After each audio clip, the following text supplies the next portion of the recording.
Hello and welcome to A Long Time in Finance with Jonathan Ford and Neil Collins, in partnership with Briefcase.News, the service that brings intelligent curation and analysis to your media monitoring.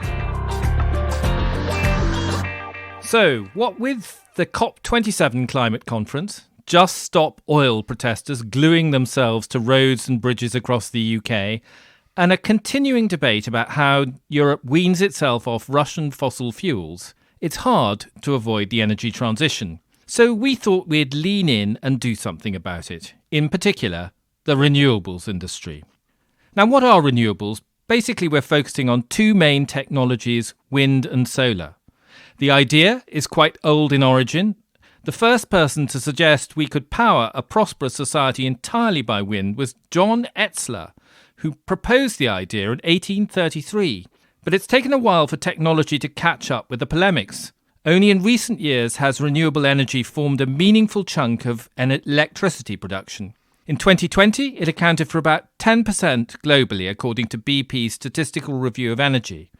Obviously, as a proportion of total energy, it's considerably less than that, maybe 3%. But getting there has cost developed countries a shed load of money. So Germany has spent around $500 billion on renewables over the last decade, but perplexingly, its carbon emissions remain well above the average in Europe. There are still those who argue that such investments are desirable, partly because fossil fuel prices have surged in the wake of Russia's Ukraine invasion. Ed Miliband, Labour's energy spokesman in the UK, recently said that Britain could move to a 100% renewable nuclear grid by 2030 and cut prices. We're delighted to be joined today to discuss all these issues by environmental and social campaigner and all-round energy guru Michael Shellenberger, founder of Environmental Progress. Welcome, Michael. Very good to have you. Hey, thanks for having me. I thought we'd start by talking a little bit about COP27, which has multiple themes, but part of it's getting countries to explain how they're going to meet their targets to keep global temperatures from rising. So let's talk a bit about renewables. How much can wind and solar, and I guess hydro, realistically do to help? Sure. I think the short answer is very little, and certainly a lot less than people think. To give you a sense of it, California, which is my home state, is by far the biggest renewable energy deployer in the United States. It has about 20% of its electricity from solar. We have by far some of the best solar in the country because it's so sunny. And in the year 2011, we received basically 101,000 gigawatt hours of zero carbon electricity and about 93,000 gigawatt hours of carbon electricity. In 2021, 10 years later, that amount of zero carbon electricity had actually declined by 10% to around 90,000 gigawatt hours. Well, why was that? Well, that was during a period when solar went from close to 0 to 20% of our electricity. So something had to offset it. It was two things. The first is that we shut down a single nuclear plant, and it was a drought year, so we didn't have very much hydroelectricity. I give the example because I think when you unpack it, you see the problems with solar and wind in particular. They are not able to generate reliable electricity 24 hours a day, 365 days a year. Obviously, they can't when the sun is not shining, the wind is not blowing. And so we are in a situation in California where we have to pay Arizona to take the excess solar electricity on sunny days when demand is low. And then we have to import large amounts of electricity on days when the sun is not shining and demand is high. Or as we saw in late August, we came close to having blackouts for the third year in a row because so many of the neighboring states were also needing to import electricity to deal with the hot temperatures, which made people use air conditioners more. And when the sun was setting in the evening is when demand is increasing. The weather-dependent nature of solar and wind are insurmountable obstacles. People say, well, we can do batteries. Well, batteries, if you were to back up the entire U.S. electrical grid for 4 hours, it would cost $750 billion. And that was before lithium prices increased sevenfold as they have. So what we see around the world is this trend of, even as solar panels and wind turbines have become cheaper to manufacture and the electricity from them has become cheaper, everywhere solar and wind are deployed at scale, they increase the price of electricity. So California saw its electricity prices rise sevenfold more than the rest of the United States. Germany has the most expensive electricity in Europe.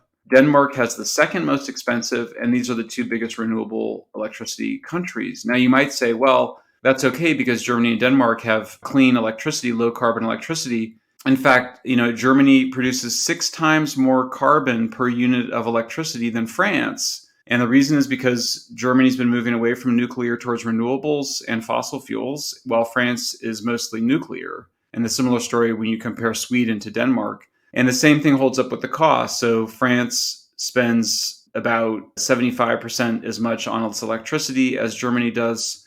Sweden spends half as much. Before we move away from California, you've talked about brownouts and blackouts. What is the general feeling of the population? Do they think that this is just part of the price of progress, or is there any pushback at all? I mean, generally, the public in general across the United States, and more so in California, is wildly pro-renewables. And that's the reason why solar and wind keep getting subsidized year in, year out. So, Jonathan, you mentioned John Etzler from the 19th century, someone I've written about. That is such a widely held view. It's almost like a new secular religion. And of course, people forget we used to be 100% renewables before the Industrial Revolution. It was burning wood, windmills, water wheels. And so it's really, I think, it has to do with a kind of fantasy of returning towards a society that was integrated into nature, that was dependent on nature. And so I think as traditional religions have declined, we see the rise of a nature religion, and that's what renewables is really about. So I think that remains very strong despite all the problems. Now, what has changed in California in terms of use of energy is nuclear. Nuclear has now gone from being supported by a minority of the population to being supported by a majority. And the governor recently kept operating our last nuclear plant precisely because, and he said very directly, that we would have had blackouts had we shut down our last nuclear plant. I think that the public in California has a lot of willingness to pay more for electricity coming from renewables, even more so than the rest of the United States. Yeah, it's an interesting idea, this idea of a sort of secular religion. But of course, this kind of lost world in which people did indeed, as you say, depend on the wind and the sun for what energy they could scrape together was, of course, a world with a tiny fraction of the number of people in it that there are today. And pitiful life expectancy and no medicine and starvation. Starvation. We'd probably all be dead long ago. all these other excitements. Worked our hands to the bone. Just the point you make about the California's last nuclear station. Does the swing back towards nuclear extend as far as allowing the commission of another one? Probably not. If you had a courageous politician, if you had a kind of elite consensus, it's not inconceivable. We do have a second nuclear plant site in Southern California. It was shut down in 2011. It should have been retrofitted, but it could get new reactors. When it comes to nuclear, the strongest support is to keep existing plants operating. You may have noticed that Greta Thunberg even said that the Germans should keep the nuclear plants operating. Yeah. And so I think then the second most popular is the retrofit of an older plant, and probably the third most popular is building new plants. Yeah, and you see very much the same thing in Europe, where obviously there's been huge pressure in places like Belgium and Germany, which both have programs to essentially shut down their nuclear industry. And both are, of course, ruled rather interestingly by green parties who've been in the forefront of trying to shut the whole nuclear industry down. And in both cases, they have, at least I would say, partially accepted reality by reprieving some of their existing reactors. But in the case of Germany, they've been extremely reluctant to do that, even more than as a very temporary measure. And there's absolutely no plan to build anything in the future. No, and also Germany's alternative is burning more brown coal, which it makes the worst possible fuel for CO2 emissions. The central puzzle here is people's determination not to see any of this when they're advocating more renewables. They're almost messianic in terms of we must do without oil and gas and it'll all be wonderful. As soon as you start looking at the numbers, it's actually impossible. It's absolutely, it's a religion. I think it provides a substitute religion. It's the idea that we need to make ourselves right by God. We need to make ourselves right by nature. This comes out of Heidegger, the great German philosopher, but also the Nazi philosopher of post-war era. He wrote an essay called The Question of Technology, where he says, civilization should be dependent on weather-dependent energy sources. It's a view of harmony. It's a view of immortality, of sustainability. Even the word renewable is such a seductive word. And the idea is that fossil fuels are bad because they allow us to be separate from nature. This was Heidegger, by the way, too. And I think it's a kind of displacement, in the sense that obviously climate change is not going to stop, even if you stopped all emissions. I mean, the world is getting warmer. We're not going to get away from it. It's really just a matter of how much climate change you have. And the biggest driver of reduced emissions in the United States and in Europe is the transition from coal to natural gas. And yet these climate campaigners right now in Britain and elsewhere are saying no to gas, which is crazy. Yeah. I just want to jump in to say we're not saying that all people who are in favor of renewables are Nazis, but at least I think we are. But I think the analogy I would use actually is probably one of the great English divine who believed that we were all going to overpopulate the world and starve to death, Thomas Malthus. And there is definitely a trend in the whole history of the renewable movement of a feeling that basically liberal democracy's attachment to economic growth is actually just destructive of the natural environment and is something that somehow needs to be curbed. That idea in itself isn't very persuasive if you're the average consumer on the street being told that you should make do with less. But if you're told that it can be done in a kind of harmless way by erecting wind turbines, it seems much more palatable. Yeah, no, I mean, I think the Malthusianism is that, you would sort of say, if you have resource scarcity or climate change, you would say, well, let's just do a lot of nuclear power, or let's just use a lot of natural gas to replace the coal. But the Malthusians say, no, we can't do those things. And they make up reasons why. So you get a sense that, well, what you're really after is scarcity. You're actually advocating scarcity. And that's the similarity with Malthus, is that Malthus, when people objected to Malthus's basic argument by saying, well, you can have family planning so you don't have as many kids, or we can produce more food, Malthus would say, oh, no, you can't do those things. And he would just make up reasons. Having dealt, I think, with the kind of philosophical kink which drives this movement, perhaps we could talk a little bit about those reasons why, one would argue that it has limits. And I suppose one I think is a pretty strong argument is essentially the argument about backup, because as you say, intermittency means something has to step in when these things aren't producing.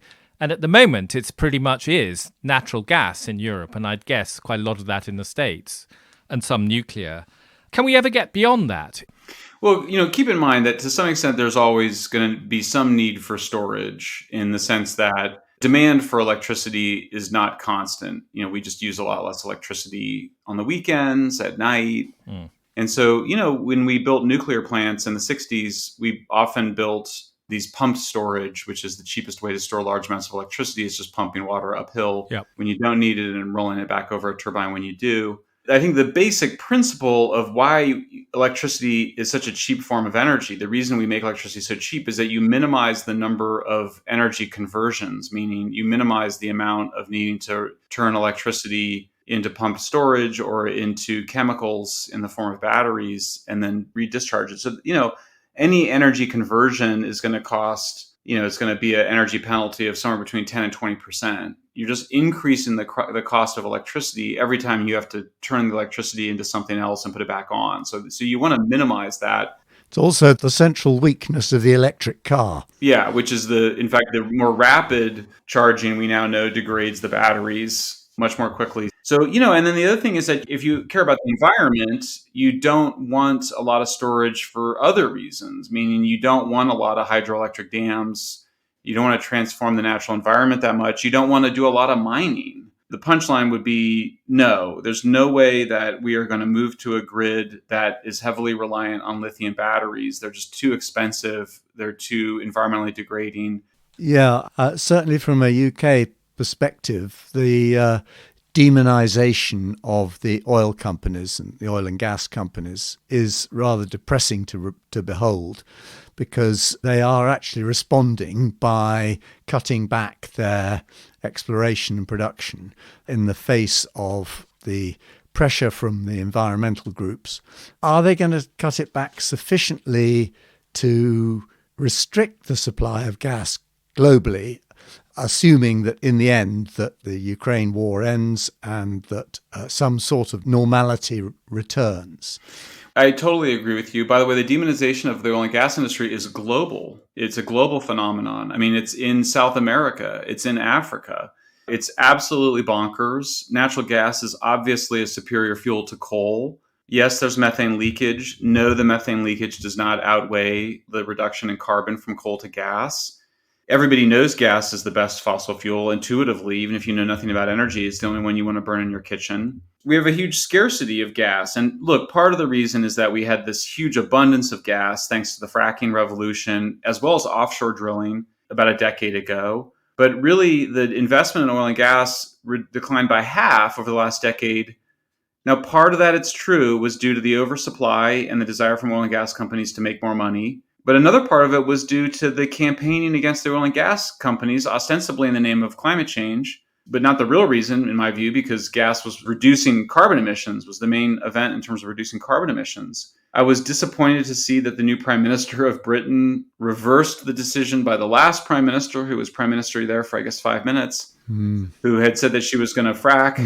And the new minister says, no, we're not going to frack for gas. This is crazy. I mean, Britain is having the worst energy crisis perhaps in its history, certainly since the early 70s, maybe worse than that. People are going to suffer from lack of heat. You're going to lose your industries due to shortages of natural gas. You're going to get a lot more gas in the next 3 to 5 years in response to high demand and the building of liquefaction terminals. But I mean, I think you're looking at a significant economic recession, significantly impacting all of Europe, certainly Britain. I think deindustrialization is inevitable in Europe. You get these governments now saying, oh, we have enough gas to make it through the winter. That means you have enough gas to keep people warm. It's not enough gas to maintain the industries. And people need to understand that. Can we loop back for a second to the meetings that are taking place this week in Sharm el-Sheikh? One of the things that they're talking about is this question of making everyone stand behind their targets. Obviously, that ranges from developed countries to those who've made what might be described as looser targets. But do you think those targets that the developed nations have made are indeed realistic? Well, there's no relationship between the targets that governments set and what they do in terms of emissions. There is a direct relationship between how much natural gas and nuclear countries build and how much they reduce their emissions. To a much lesser extent, how much solar and wind they build.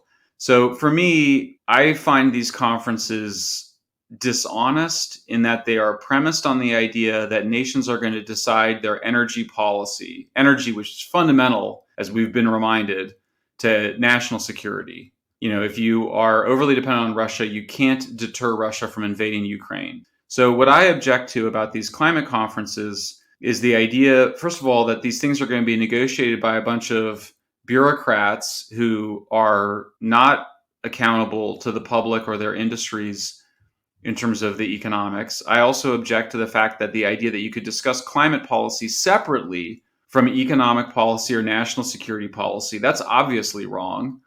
These targets are just a kind of posturing. It's a kind of public relations by governments. They can say all sorts of outrageous things, crazy claims, and never have to achieve them. But I come back to the point I asked you earlier. And why do you think that this argument gets so little traction? Because it seems to me to be absolutely clear and obvious. The war in Ukraine has made it even more so.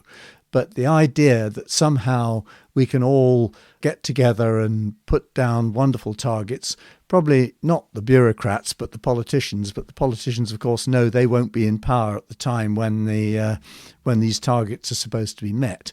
But why is it we are so taken in by all this? Well, because it's an apocalyptic religion, and the United Nations is the main church of that religion. Now, the specifics of targets, as you may know, comes out of a different religious movement, but one also overseen by the United Nations, which was around nuclear weapons disarmament. You may remember, of course you both remember, there was this fantasy that the countries with nuclear weapons were all going to get together and give them up. It feels like ancient history. But there was this idea that they would all get together and give up their weapons, and there would be these targets and timetables perfect for UN bureaucrats to oversee. As nuclear as a plausible apocalyptic threat went down in the late 80s, early 90s, climate change emerges to take its place as a new apocalyptic religion. There's nothing different about the science, nothing changed in the science. It really emerges as a cultural force. Interesting stuff. I'm going to yank it back from the philosophical plane to a couple of practical questions. One, a very practical one about renewables. What proportion of a grid does it make sense, if any, to have as renewable energy? And the second, given your comments on nuclear power and gas, how many reactors do you think the United States will have ordered or commissioned by 2040? There's questions of prediction, and then there's issues of what do we want. Experts are famously as bad at prediction as non-experts. Some experts are better than others. Right now, the United States has a little under 100 reactors providing 20% of our electricity. I would like to see a goal of 50% of our electricity from nuclear by 2050. And so that would simply mean 250 nuclear reactors rather than 100. 250 reactors by 2050. Yeah, okay. That would be, I think, ideal. I think America is so high on cheap gas that there is literally no incentive to build anything. What percentage of renewables would you say was the maximum, if any, you could stick on a grid? Some colleagues of mine came up with a rule of thumb that I think is pretty interesting, which is that they can't, reach a percentage of the grid higher than their capacity factor. So if you kind of go solar and wind's capacity factor is somewhere around 30%, it makes sense. You get to California and solar is at around 20% and we have big problems with it. When you talk about the capacity factor, that means the percentage of the time that a wind turbine or a solar panel can produce electricity at full power. And what you're saying, I think, is that 30% of the grid is the absolute maximum for renewables. That's the maximum it can bear, at least in the US where you come from. For me, solar panels are great in my backyard. They're a wonderful niche technology. They're hugely problematic when you scale them up beyond the niche. They take up so much land. People say, well, you put them on your rooftop. Okay, well, that's twice as expensive as having them on land. There's no solution to the waste byproduct. If they actually had to account for the waste, then the electricity would be 4 times as expensive, according to the Harvard Business Review. And they're being made by incarcerated Uyghur Muslims in China using the dirtiest coal in the world. And that's simply untenable. And I think there's a reason why those costs came down, not because the solar panels became more efficient at converting sunlight to electricity, but because the Chinese made them using slave labor. Yeah. So that's going to come to an end. And, the Biden administration, gave the Chinese 2 years, and there's nothing that's going to change in those 2 years to make their product any better. So I think we're nearing the end of the big renewables deployment that we saw over the last couple of decades. So it's pretty rare, I think, for someone to actually out-skeptic Neil on the subject of the energy transition, and he's gone rather quiet over here. Well, I'm very impressed and sort of rather encouraged that somebody who really knows what they're talking about, unlike me, has come to sort of similar sorts of conclusions. So I think we just have to keep fighting the fight against the all-consuming religion. That was A Long Time in Finance with Jonathan Ford and Neil Collins. Editing and production is by Nick Hilton, and our sponsorship partner is Briefcase.News. Join us again next week.